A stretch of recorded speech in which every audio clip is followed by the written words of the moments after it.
Hello everybody and welcome back to Dumb Productions, where I'm just going to be doing a kind of easier video today. I'm just going to be showing off all my LEGO medieval fantasy armies, starting with...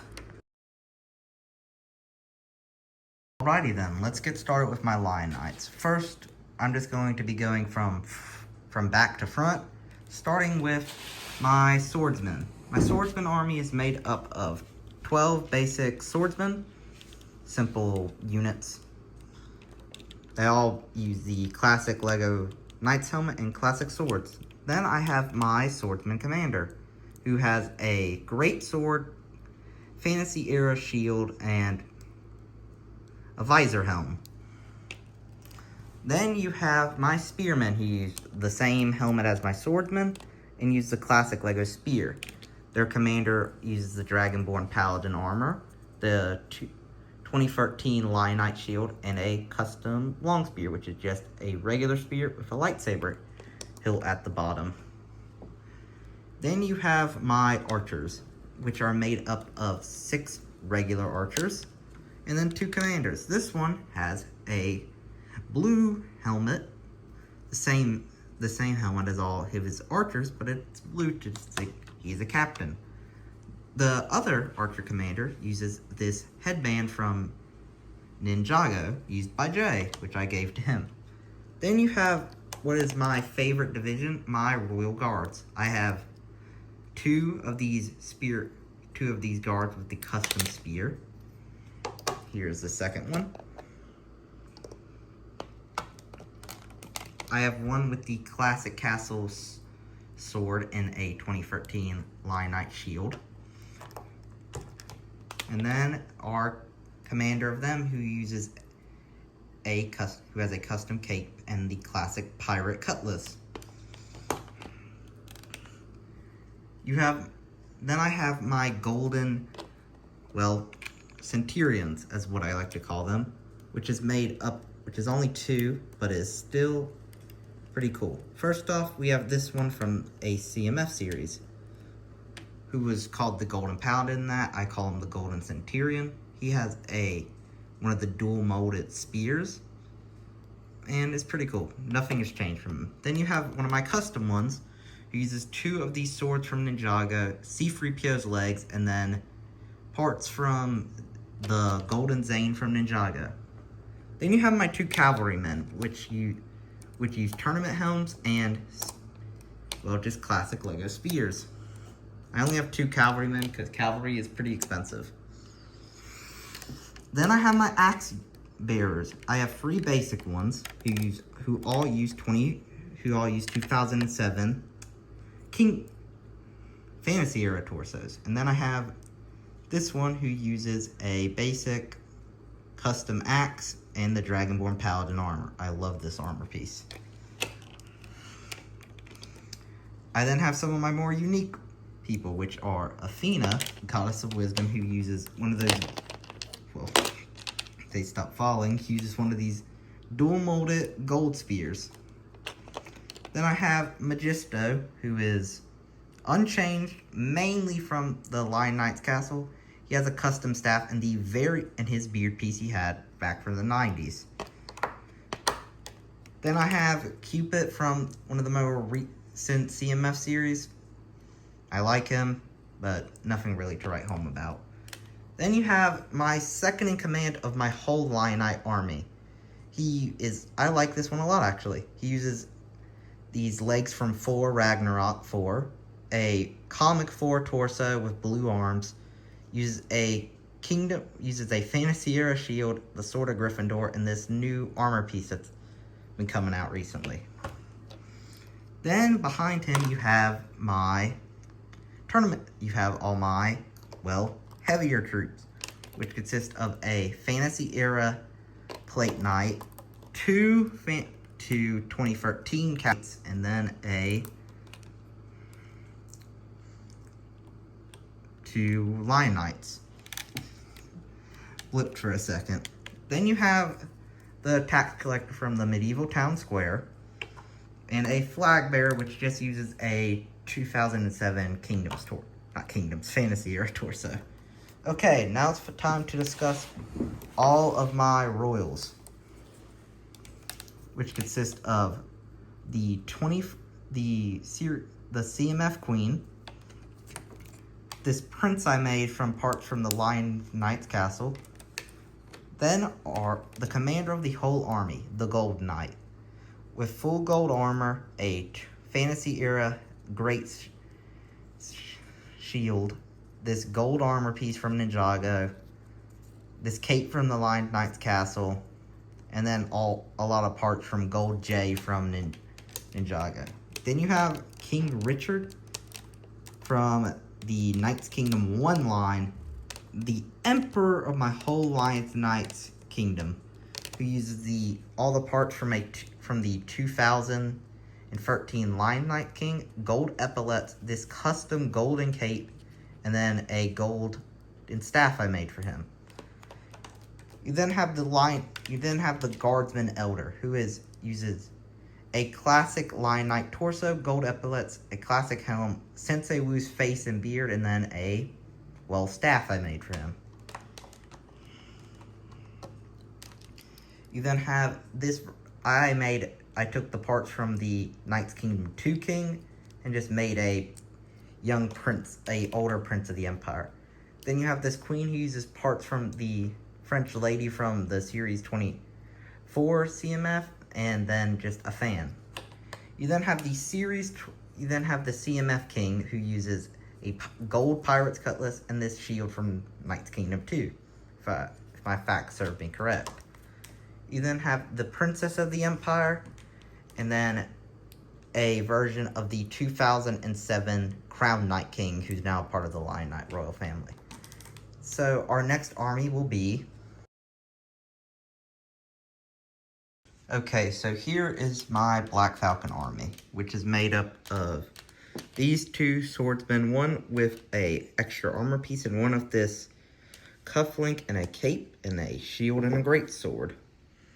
This one is my one spearman I have in the Black Falcon army, who has a shield. This is my archer, who has a cape and then, uses the Black Falcon archer torso. These are my two axemen, one with your standard fully molded axe, and then one custom made. And then you have a Black Falcon guardsman, or plate knight, who is from Knights Kingdom 2. I really like how it looks. Then you have my commander and king of my Black Falcons, the Black Knight, who uses standard Black Falcon torso, uses all standard Black Falcon parts, but he has a custom sword. So that's pretty cool. And my next army is... Next up are my Orc army, which is my third largest of all my armies. So I'm going to just go through the unit types I have. I first have swordsmen, which are made up of two of the Series 24 orcs that I've changed a lot of.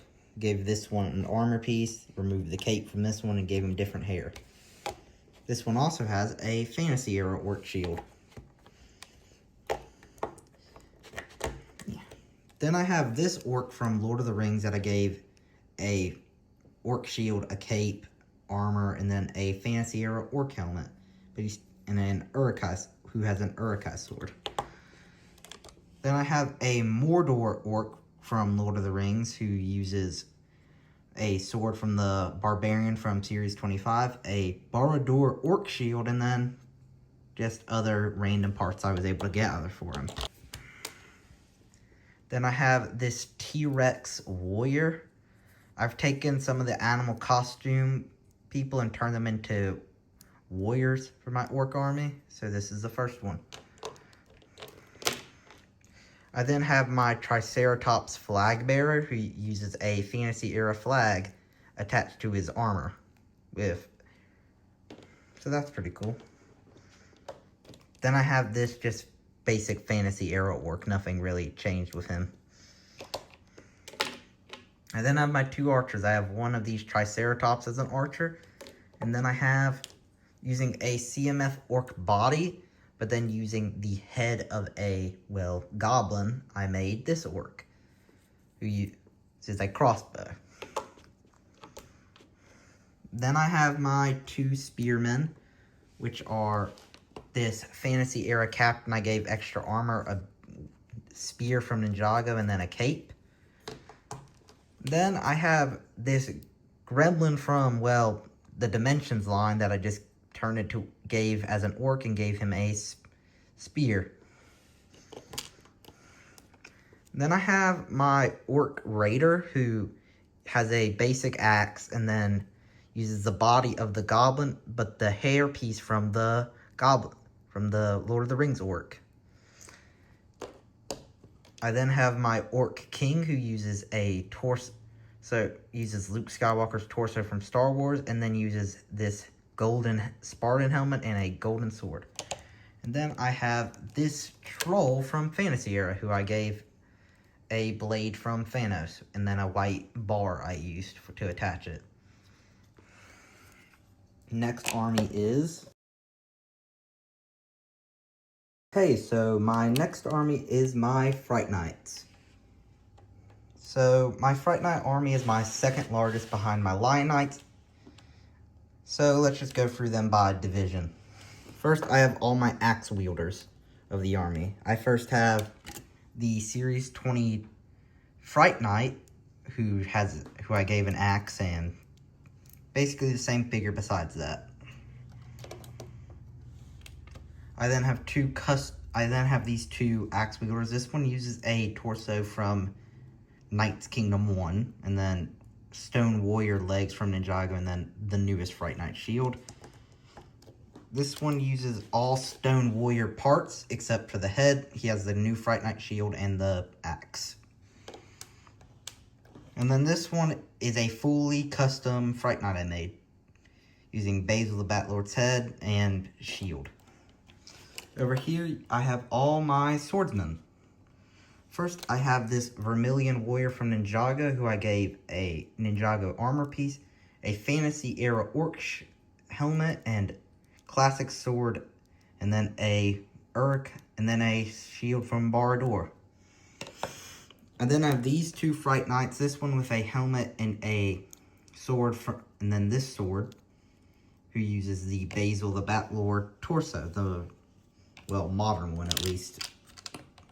I then have this guy who just uses your standard sword for the Fright Knights. Then I have this person who uses the Viking torso from the Viking village, and then just has your standard orc sword. I then have this guy, who is just, I forget his name, but the the vampire from the Dungeons & Dragons series, who I just gave a custom sword. I then have these 2 Shadow Warriors I made. This one who uses all the parts from Ninjago, and then this one who uses a lot of parts from a Dementor from Harry Potter, who has a custom sword. I then have this guy who uses the classic Basil the Batlord torso with the new cape, and if his hairpiece didn't fall, who then also has this blade from Ninjago. I then have this guy who uses a Stone Warrior torso, a custom sword, who uses another custom sword and Basil's original helmet. Then I have a subbed army, almost a part of mine, the Snake Cultists, which are made up of their leader, who almost looks kind of like an assassin. He uses Emperor Palpatine's torso, and then a Anachondri cultist head from Ninjago. This one uses a Anachondri torso, plain black legs, this cool sword, and then Thor's helmet from Ragnarok. The exact same thing with this guy, except he has a hairpiece and a orc sword. This guy uses all parts from a, well, Anachondri cultist from Ninjago. This one uses parts from a Vermilion Warrior, a sword from Ninjago, and then parts from Anaconda Cultist from Ninjago as well. Then I have my one archer who I used Tasha the Witch Queen's torso and legs for, and then just gave her a new Fright Knight cape and a helmet. Okay, then I have my paid mercenary group who Basil basically pays to fight for him. So our first one is this guy from, I don't know what series, but the CMF series, who uses this trident, who I also gave a shield and armor piece. Then I have this Viking warrior that I turned into a paid mercenary, gave him extra armor and a red cape. Then I have the Roman commander from series 10, and I've changed nothing about him. He's exactly the same. Then I have this Highland warrior from series, well, I can't remember, but series, one of the CMF series, who I just traded his sword for a shield and gave him a spear. I then have the Snake Knight from the most recent, from the Horse Knight's Castle, gave him a different head, but besides that, he's the same. I then have the Desert Warrior, who I gave, well, a different color of his same sword, but then gave him armor and a shield. I then have this the Samurai Warrior from the CMF series, and then another unchanged figure besides his sword, the Raven Knight. I'm never going to get an army of. Then I have a character who's not a part of these paid mercenaries, but he's a part of the Fright Knights, Vladek, who's just Vladek from Knight's Kingdom 2. No changes besides a small red cape I gave him. Now I have my probably weirdest parts of my Fright Knights, my creatures under Basil's command, which are this Boogeyman from Series 27, who I just gave a crossbow, the Harpy from Series 25, and then from the Dungeons & Dragons series, the Mind Flayer. Now I have my free commanders of my Fright Knight army. First is the Evil King. Not Evil King, Wizard. The Evil Wizard, who I don't have his staff, so I just gave him a simple spell piece. I then have Willow the Witch, who I've changed actually probably the most. I gave her Tasha the Witch Queen's arms and her spell book, and then just these new energy blast pieces. Then I have this dragon from the King's Castle from 2007 that Basil the Batlord rides on, who is the same figure from the CMF remake, except he has the classic cape. I custom made a staff and gave him a custom sword. And he rides, well, this massive dragon. So my next army is... Okay, so here is my Viking army. Pretty small comparatively to my Fright Knights, but let's just go through. I have 4 swordsmen. 2 who use the Series 25 Viking torso, and the others 2 are just 2 from CMF, so I'll go over them first. First, I have the Hun Warrior, who is unchanged from his actual figure.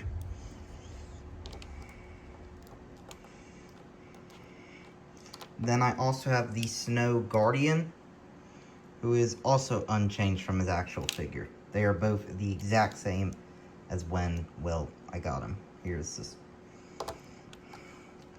Then I have this one who uses a Black Knight shield, which I really think looks good for Vikings. And then just the Viking woman torso. This one uses the Viking woman sword, and then a Viking shield, and then the historical Viking helmet. Then coming over here, we have my spearmen, who use this one uses this spear from Ninjago and a Black Knight shield. This one uses the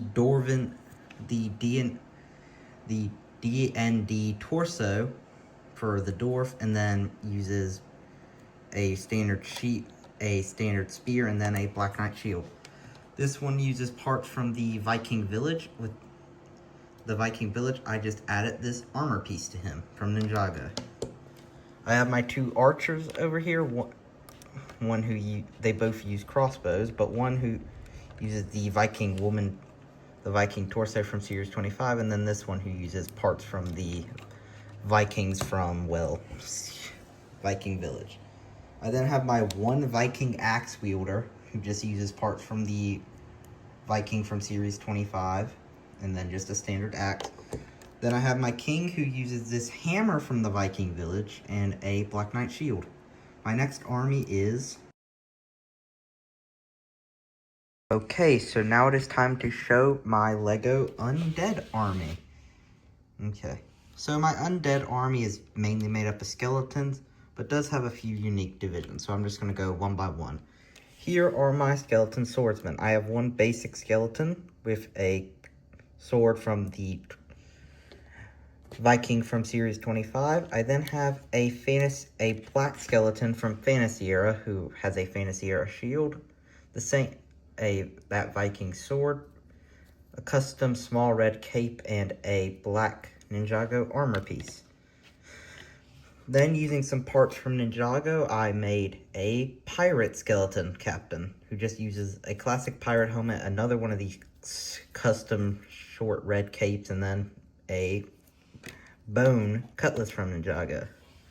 I then have my two spearmen, one just a standard skeleton with a standard spear. This one uses parts from Fantasy Era and Ninjago. He has a Fantasy Era skeleton shield and head, and then a skeleton body from Ninjago, and then this custom spear I made for him. Then you have my axe wielders, which just use standard skeleton bodies, and then this one has a custom axe, and this one just has a molded axe. And then you have my two hammer/mace ones who use... This one just has a hammer build from Ninjago. This one just has the molded mace and an armor piece.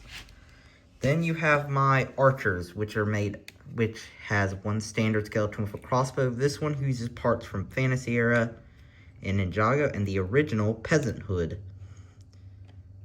And then you have this ghost archer I made using parts from Ninjago's wave of ghost sets they made in 2015. Then you have my one armored skeleton who's just a fantasy skeleton with armor that came in a couple of sets. Then you have my two commanders, the skeleton sorcerer from Dungeons and Dragons, who I changed the arms and the cape to be black. And then you have what I like to call Hades, but it's just two classic castle armor pieces, this blade from Ninjago, and then the face of Dr. Phosphorus from the Lego Batman movie. My next army is... Now it's time to show my Dragon Knights faction. My Dragon Knights axe bearers are made up of one regular axe bearer and then one heavy axe bearer who uses this Dragonborn shield. My Dragonborn archer uses the standard red dragon torso and then just a standard bow. My dragon spear, here is my dragon spearmen. My dragon swordsmen have two regular red dragons and then one Kingdom's green dragon, who I gave a cape. And then I have my dragon king, who uses a lot of pretty cool parts. He uses this part from the, sea serpent set from, original castle line, and then uses a custom sword. And that is my red dragon faction. Also, it has this pretty cool horse with, horse barding and helmet. But now it's on to my... Okay, so here is my Wolfpack army. My Wolfpacks are pretty small, but actually have a pretty decent number, so I'm just going to go through them by kind of unit type. I have 3 Wolfpack units who use short swords and then axes of some kind. This one is the most specialized. He uses a sword from Ninjago and a axe that you'd more see in Lego City. These two both have pirate cutlasses and use just standard medieval axes. This one I call the Rogue. He He has one of those custom short red capes I have, a hat from Ninjago, and then a blade from Ninjago. This one is what I like to call the Wolf Cultist. It's just one of the new Ninjago wolves with a wolf pack, well, just wolf warriors, who I gave one of those custom short red capes and just an axe. Then I have these two who use wolf pack shields and blades. This one uses a cutlass from a gunmetal cutlass from Ninjago, and this one is just the standard Beastmaster with a, well, custom sword I give him. This one is one of my favorites. It is from Knight's Kingdom 2. I gave him a gold visor, gold sword, and then a circular shield. And now it's time for my... So next up are my forest men, which are a pretty small faction, but it kind of really worked for them. First, I have 3 forest men archers who I've all armed with crossbows. 2 just have your standard, well, forest men hats. This one has a mask and a hairpiece, though. I use crossbows for them, though, because they're a kind of smaller faction. Then I have my forest men leader. He uses parts from the Viking CMF series, from the Viking Village, and then this helmet from the Dungeons & Dragons CMF series. Then have my 3 armored knights. This one, he uses parts from the Druid from Dungeons & Dragons, and then this helmet and a wooden great orc sword. This one, who's from Knight's Kingdom 2, who I've armed with a spear and one of those copper shields. And then the Frightening Knight from Series 14, if I'm correct, who I just didn't know what to do with him, so I put him with my forestmen. My next faction is... Okay, now it is time for my Horse Knight army, which consists of parts from also the Dragonborn Paladin. So over here I have my Horse Knight Swordsman, which consists of 3 troops who use the Horse Knight torso, 2 who use the regular gold swords, and then 1 who uses a fencing sword. This one uses parts from the Dragonborn Paladin and a gold greatsword. These 2 are my spearmen, both using parts from the Dragonborn Paladin, and these custom gold elven spears that I just gave to them. I then have my 2 kind of heads of the army, which are the Horse Knight King, who remains unchanged from the original set, and then my Dragonborn Paladin Commander, and now commander of my Horse Knights, who uses parts from the Dragonborn Paladin, uses a silver greatsword, and then this dark blue cape. And now it's time for my... Okay, so this is basically all the groups that are way too small for their own card. First up, we have my D&D, or Adventurer Party, as I call them, which is made up of a tiefling mage, the rogue, I don't know what the species is, rogue eagle, I guess, the half-breed fighter, and then the elven bard. I then have my crystal knights, which are made up of the lunar warrior from series 22, who remains unchanged, and then 2 Orion bodies. One who uses a standard shield and club with just a Chima torso, with this Chima armor piece. This one who uses a Chima sword with a purple lightsaber hilt, a standard knight's helmet, a Chima torso, and then just a crystal shield. Then I just have this one battle mage, as I call him. He uses parts from the BAM Tower from like 2017 and has a staff he can use. Then I have my Knights of the Yellow Castle, which has a basic swordsman. This one who has one of these standard red capes. I give custom red capes to a lot of soldiers. They both have these custom elven helmets. This one also has 2 gold cutlasses. They also have one heavy knight who uses a spear and shield, and then a tournament helmet. And then the Duke of the Yellow Castle, who uses parts from Dumbledore, and then parts from just other random figures. And these are now all of my medieval LEGO armies.